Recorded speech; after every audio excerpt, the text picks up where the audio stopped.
सत्य पथरे चलिबाकु हेले जीवन रे पांचटी कथा को निश्चिंत मन रखिबाकु पड़िबो।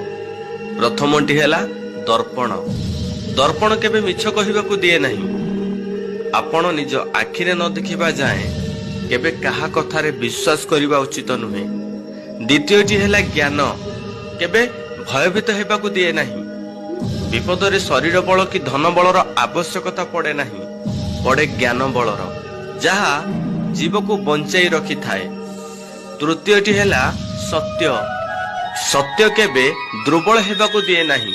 सत पथरे थिबा मनीषटी केबे भी हारि न थाए। चतुर्थटी हैला प्रेम। प्रेम केबे ईर्षा करिबाकु दिए नहीं।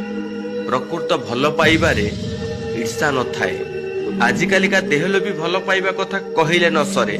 तो पंचमटी हैला विश्वास। विश्वास केबे दुखी हेबाकु दिए नहीं।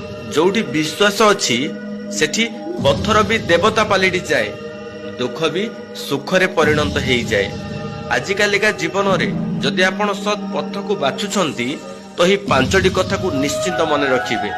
जीवन रे आपण को चला पथरे निश्चिंत काम रे आसीबो। जय जगन्नाथ सांग माने। जदि आपण को वीडियोटी भलो लागे तो निश्चिंत कमेंट माध्यम रे आपण मानकर मतामत जणाइबे। जय जगन्नाथ। Download ShareChat.